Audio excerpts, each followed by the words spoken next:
नमस्कार दोस्तों, आपका स्वागत है हमारे यूट्यूब चैनल एमआर एजुकेशन में। और आज मैं आपको ग्रुप डी का पेपर कैसा आ रहा है उसका एनालिसिस बताऊंगा। और अगर ज़रूरत पड़ी तो 3-4 क्लासेस मैथ और रीजनिंग के क्वेश्चन भी करवा दूंगा। और बहुत सारे दिन हो गए अभी मैं आपके लिए कोई भी वीडियो नहीं ला पाया, उसके लिए सॉरी। मेरा पर्सनल रीज़न था कुछ, तो मैं क्लासेस नहीं ले पाया, ठीक। और मैं आपको बताता हूँ, मेरा एग्ज़ाम 28 दिसंबर को हो चुका है और मैंने पढ़ाई नहीं की थी। बिना पढ़े पढ़े मैं एग्ज़ाम देने गया था। इससे पहले आरपीएफ की फ़िज़िकल की तैयारी कर रहा था और बीच में सिस्टर की शादी भी आ गई थी, तो इतना कुछ पढ़ नहीं पाया। अब मैंने जो एग्ज़ाम दिया है और अभी जो एग्ज़ाम चल रहा है उसके एनालिसिस से मैं आपको बता देता हूँ कि कैसा क्या पूछा जा रहा है एग्ज़ाम में, ठीक है। सबसे पहले अपन बात करते हैं मैथ्स के। तो मैथ आ रहा है ईजी टू मॉडरेट।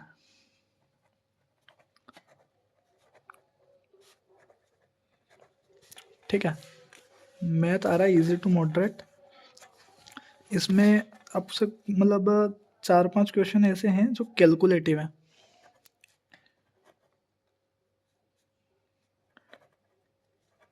ठीक।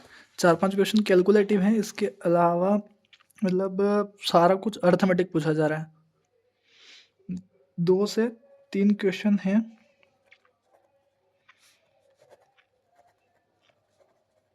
एडवांस मैथ के, ठीक है। जिस भी लड़के ने मतलब प्रीवियस ईयर लगाए, जैसे एनटीपीसी के अभी एग्ज़ाम हुए 12th लेवल के, ग्रेजुएशन लेवल के, उस वो क्वेश्चन किए हैं। जिसने आरपीएफ के क्वेश्चन किए हैं वो आराम से इन क्वेश्चन को कर लेगा।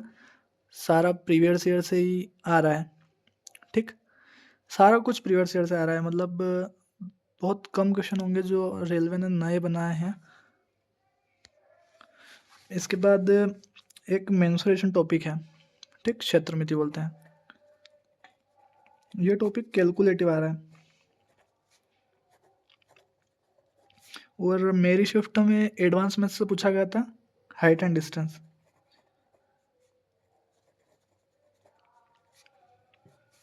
ठीक है। इसके अलावा एक और पूछा था मेरे इसमें, त्रिभुज का क्वेश्चन था, ठीक। बाकी अर्थमेटिक है। अर्थमेटिक आपको पता ही है, मतलब मेंसुरेशन को भी अर्थमेटिक में ही काउंट करते हैं। नंबर सिस्टम था। इसके अलावा 2 क्वेश्चन थे अपने किसके, सिंप्लीफिकेशन के।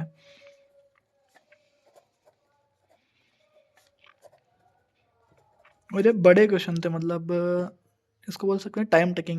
मतलब एक एक मिनट ले रहे थे क्वेश्चन सोल्व होने में, ठीक। इसके अलावा पूरा इजी था मैथ, कुछ भी दम नहीं था, ठीक है। आप लोग बोलोगे, आपको अगर डिमांड होगी तो मैं आपको क्वेश्चन, एग्जैक्ट क्वेश्चन बता दूंगा कि ऐसे ऐसे क्वेश्चन आए थे, ठीक है। इसके अलावा रीजनिंग की बात करते हैं।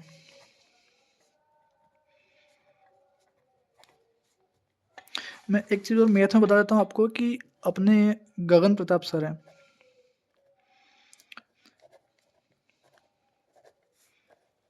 इन्होंने रेलवे के लिए हर, जैसे एएलपी का एग्ज़ाम हुआ था, एनटीपीसी का एग्ज़ाम हुआ, आरपीएफ का एग्ज़ाम हुआ, आरपीएफ एसआई का एग्ज़ाम हुआ, उसके लिए हर हर एग्ज़ाम के टॉप 50 या टॉप 100 क्वेश्चन करवाए हैं।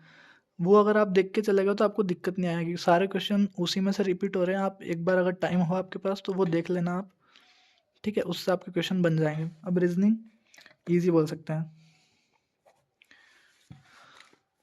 ईजी मतलब आप लोग एक काम करोगे, अगर आपको रीजनिंग में अच्छा स्कोर करना है तो एनटीपीसी के जो एग्ज़ाम हुए हैं अभी रिसेंटली, 12th और ग्रेजुएशन,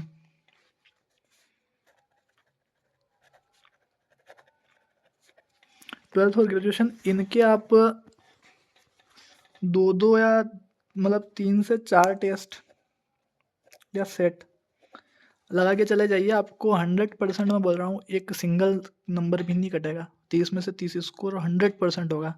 बिल्कुल एग्जैक्ट वही का वही पूछा गया है। Same question, same data, data भी सेम है कुछ क्वेश्चन का, सेम टू सेम एग्जैक्ट। आप अगर वो करके जाओगे, मैं प्रॉमिस करता हूँ आपके नंबर नहीं कटेंगे। रीजनिंग में वही है। इसके अलावा 2-3 टॉपिक हैं, जैसे सिटिंग,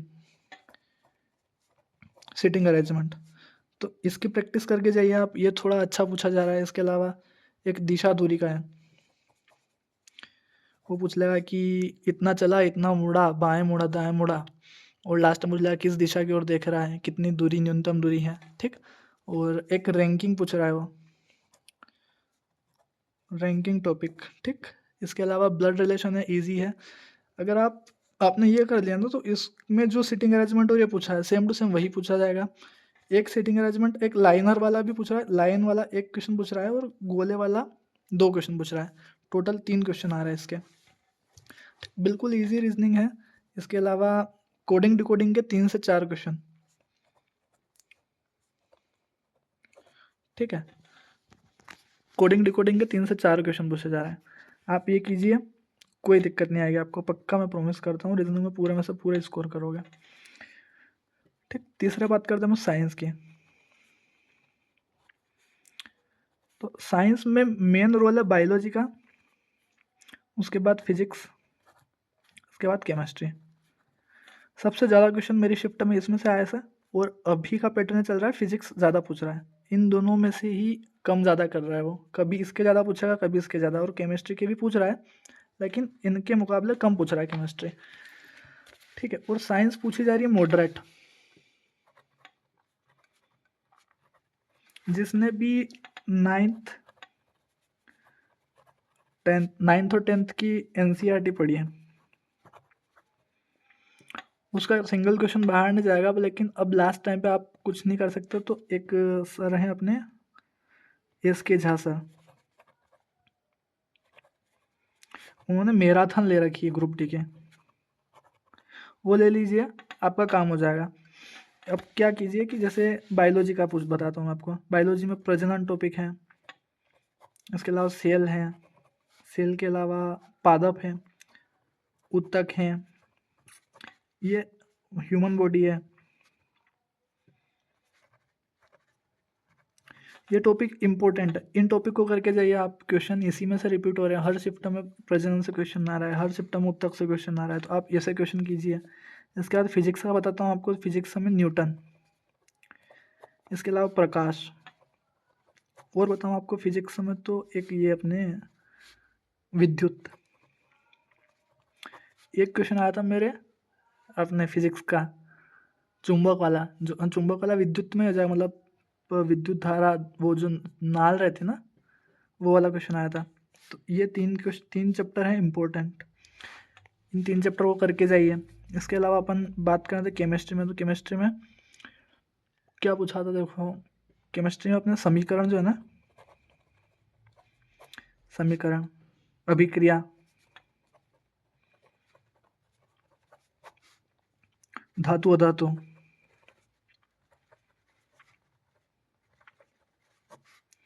और अम्लक्षार, ये टॉपिक इंपॉर्टेंट है। इन टॉपिक को करके जाइए और ये इनकी मैराथन देख के जाइए। सर ने अभी तक जितनी भी मैराथन लिया, मैंने भी एक दिन पहले मैराथन देखी थी इनकी, तो उस मैराथन में से लगभग 4 से 5 क्वेश्चन बैठ गए थे। तो आप लोग भी ये मैराथन देखिए, 100% आपको इस मैराथन से फ़ायदा होगा। मैं बोल रहा हूँ ना, मेरी मान के एक बार देख लीजिए, जिसके पास भी टाइम है अभी।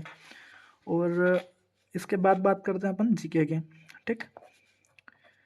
जीके देखो, इस ग्रुप डी में सिलेक्शन का सबसे बड़ा ये जीके ही करेगा। जिसने जीके अच्छे से पढ़ा है उसका सिलेक्शन हो जाएगा, जिसने जीके नहीं पढ़ा है उसका सिलेक्शन में दिक्कत होगी, ठीक। जीके में टोटली करंट अफेयर पूछ रहा है, फुल करंट अफेयर ही पूछ रहा है। जैसे जिसने करंट अफेयर भी लास्ट 8 to 10 मंथ, तो जिसके पास टाइम है वो करंट अफेयर पढ़ लीजिए। करंट अफेयर में इंपॉर्टेंट टॉपिक बताता हूँ, जैसे नियुक्ति है, नियुक्ति के बाद खेल है, ठीक। खेल के बाद आप सम्मेलन लीजिए, सम्मेलन के बाद युद्ध अभ्यास, इसके बाद आप लीजिए इंडेक्स। इसके बाद जो है डीआरडीओ वगैरह रहता है ना, डीआरडीओ अपने जो रक्षा से रिलेटेड है, मिसाइल कौन सी लॉन्च की है, स्पेस, मतलब स्पेस, ये इंपॉर्टेंट टॉपिक है, ये देख लीजिए। इसके अलावा आप और भी ज़्यादा टाइम है आपके पास तो मंथली करंट अफेयर देख लीजिए। जैसे गौरव सर हैं, रवि स्टडी IQ हैं, इंडोलोगस हैं, इनसे मंथली एक क्लास लीजिए। जैसे जनवरी की एक क्लास ली आपने, फरवरी की एक क्लास ली, ऐसे अक्टूबर नवंबर तक क्लासेस कंप्लीट कर लीजिए, उसी से आपका करंट अफेयर पूछा जाएगा। और जो बंदा इस करंट अफेयर में 8 से 9 क्वेश्चन सही करके आ गया, उसका सिलेक्शन पक्का है। और जिसका साइंस और ये भी अच्छा है वो सिलेक्शन कर सकते हो। अब आपको बताता हूँ सेफ अटेम्प्ट मतलब कितने नंबर पर सिलेक्शन हो सकता है। तो 75 प्लस करना ही पड़ेगा तब आपका सिलेक्शन होगा, क्योंकि ये जो मैथ रीजनिंग और साइंस पूछा जा रहा है बिल्कुल ईजी पूछा जा रहा है। मतलब जिसने तैयारी की है 3 से 4 महीने, वो बंदा आराम से 75 टच करके आएगा। मेरी तैयारी नहीं थी, मैंने 81 क्वेश्चन अटैम्प्ट किए हैं, जिसमें से करंट अफेयर में कुछ तुक्के लगाए हैं। बाकी साइंस में भी 2-3 क्वेश्चन हो सकते हैं कि गलत हो जाए। इसके अलावा रीजनिंग मेरा पूरा सही है। मैथ में मैंने मतलब 22-23 अटैम्प्ट किए हैं, सारे ठीक है, ईजी थे, मतलब सारे सही हैं। ठीक, तो मुझे भी लगता है कि 70 तक सही हो सकते हैं। बाकी बाद में देखते हैं कैसा क्या रहेगा। सबसे इम्पोर्टेंट है करंट अफेयर, उसके बाद साइंस। और ये जो मैंने बताया वो उतना कर लीजिए, आपका मैथ रीजनिंग में कोई इसको नंबर नहीं काट सकता है। और आप लोग कमेंट करके बताना आपको मैथ्स रीजनिंग का एनालिसिस चाहिए क्या। मैं 4 से 5 क्लासेस लाऊंगा। और रेलवे का ऐसा है कि क्वेश्चन हर शिफ्ट में रिपीट करेगा, संख्या चेंज करके हर शिफ्ट में क्वेश्चन रिपीट करेगा। तो 4-5 शिफ्ट मतलब वीडियो बनाऊंगा, उससे आपके क्वेश्चन हो जाएंगे। ठीक है, धन्यवाद। अगर आप अच्छा सपोर्ट करोगे, लाइक करोगे, कमेंट करोगे और शेयर करोगे, अच्छे व्यूज़ आएंगे। तो मैं मैथ रीजनिंग का एनालिसिस लाऊंगा। देखो यार, आप सपोर्ट करोगे तभी मुझे मोटिवेशन मिलेगा। मेरा बिल्कुल मन नहीं था कि मैं ग्रुप डी के कुछ एनालिसिस वगैरह करवाऊँ, लेकिन लड़कों की बहुत डिमांड आई, बहुत मतलब लड़कों ने मैसेज किया कि सर ग्रुप डी का एनालिसिस करवाइए। तो मैंने सोचा चलो करवाते हैं, डिमांड है तो। ठीक है, सपोर्ट करना और कुछ डाउट हो तो पूछना। इसके बाद अपन दिल्ली पुलिस और एनटीपीसी की तैयारी करते हैं। फिलहाल मेरा जीडी में लग रहा है कि जीडी में हो जाएगा, तो देखते हैं अब क्या होगा, बताते हैं आपको, आगे अपडेट करेंगे। ठीक है, बेस्ट ऑफ लक अपने एग्ज़ाम के लिए। और अपनी एग्ज़ाम डेट कमेंट करना कब आपका एग्ज़ाम है। ठीक, जय हिंद।